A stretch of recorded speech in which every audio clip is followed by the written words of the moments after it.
I remember when I was a lot younger, one of my first go-to games was the original Epic Mickey on the Wii. It was no spectacle, of course, but it was so different and unique compared to the games I had access to at the time. As we all know though, the games that you usually played when you were a kid aren't quite as good when you grow up a little bit more, and I've recently seen that Epic Mickey has been released on the Nintendo Switch, the PlayStation 5, and of course, the PC.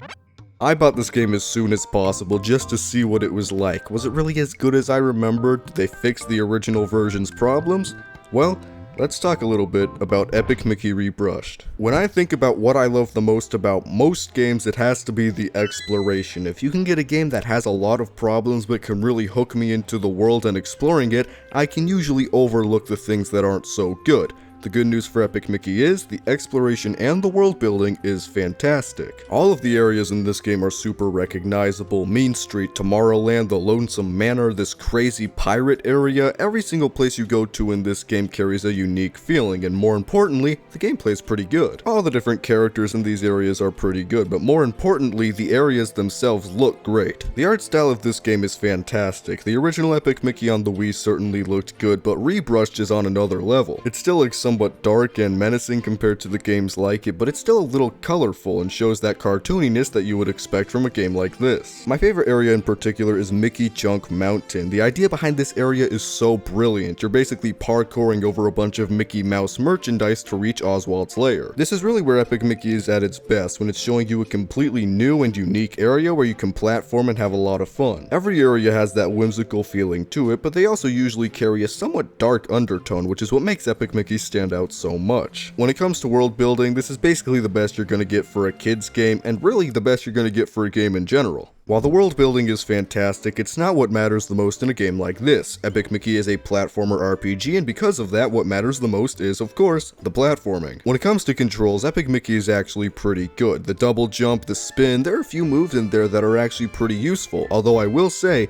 there are a few moves in Epic Mickey Rebrushed that probably shouldn't have made it into the game. Dashing, for example, is basically useless. I don't think I ever used it aside from maybe the final battle. And then you got a move like the ground pound, which wasn't even in the original Epic Mickey, and still remains useless. If they made a move like the dash or the ground pound actually useful for a certain boss or area, maybe they could actually have some worth being in the game, but since they don't actually do anything like that, they're basically useless. These two moves feel like they were almost exclusively put in the game because the developers thought, hey, it's a platformer, it should have ground pounding and dashing, and then they didn't really put any thought into it after that. With that being said, the platforming in Epic Mickey is still super smooth and fun, especially in the 2D areas. These projector levels are basically an entirely different ballpark. They have a completely different art style, the music is very old-timey, and the gameplay is very platformer focused, which the rest of the game is not. Most of Epic Mickey Rebrushed is focused on the quest, the story, even the music more so than it is the platforming, which sounds like it could be a good thing,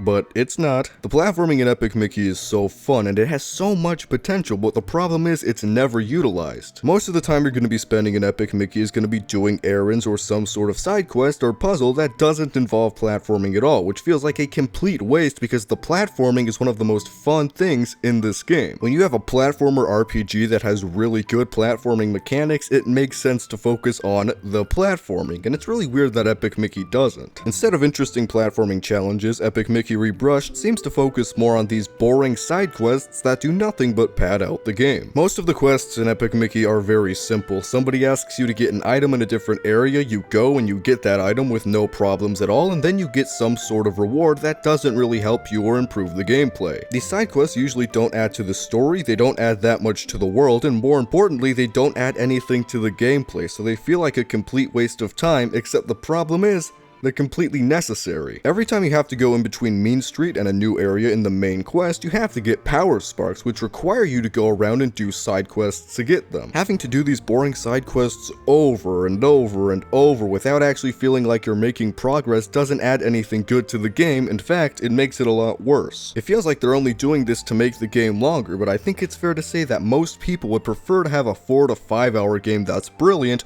over a 10-hour game that's filled with obnoxious padding. Even though you have to do like a trillion gazillion side quests in Epic Mickey, I can't even remember a single one of them. I think there was one that involved ice cream or something, and I'm pretty sure I only remember that one because I decided not to do it. This is already a big problem in itself, but it's made a lot worse by the terrible performance issues of Epic Mickey Rebrushed on the Switch. Every time you go through a projector screen in Epic Mickey to load the next area, it's gonna take 1 to 4 minutes, which is ridiculous, and it sounds like I'm exaggerating, but I'm not. If you play Epic Mickey on the Switch, you're gonna get some crazy lag spikes. It's only gonna be running at 30 FPS, and on top of that, you're gonna be waiting 5 minutes every time you go into a projector. This usually wouldn't be a problem, except all of the side quests that the player is forced to do explicitly force the player to go back and forth between multiple projectors all the time. You're always going in between Oztown and Mean Street and Adventureland and the next area over and over and over, which is super annoying when it takes 5 minutes to get into each one. This just adds to the whole padding the game out with nonsense to make the game longer thing, which basically nobody likes. You could definitely blame the Switch hardware a little bit, but at the very least, the game should have been optimized a little bit better. Most of the people playing Epic Mickey Rebrushed will be getting it on the Nintendo Switch. Sure, it's on the PC and PlayStation 5 now, but the original Epic Mickey was a Wii exclusive, so the target demographic is still the Nintendo fans. I know I've been complaining for a while and it's starting to sound like I kinda hate Epic Mickey, but I do want to say,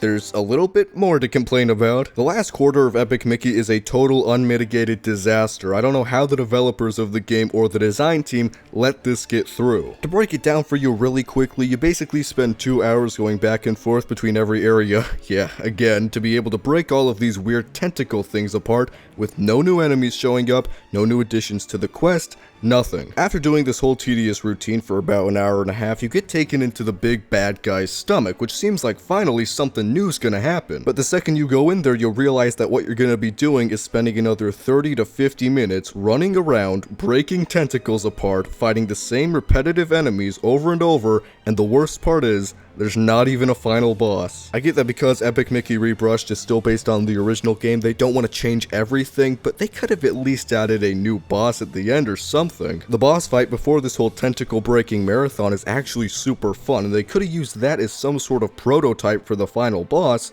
but they just didn't. What sucks is that the pacing throughout Epic Mickey is actually really consistent and pretty good throughout most of the game. The cycle is obvious. You go to Mean Street, you go to a new area, you come back to Mean Street, go to the next area, repeat. Kind of a Mario 64 thing going on. This whole ending sequence where you're going back and forth between every single area and these obnoxious load screens is just a total nightmare. Epic Mickey Rebrushed truly has a fantastic art style, amazing music, great characters, an awesome world to explore, but it's dragged down terribly by the really bad ending, the terrible padding, and the very obnoxious load times on the Switch. When taking in all the good things and all the bad things together, I give Epic Mickey Rebrushed a 7 out of 10.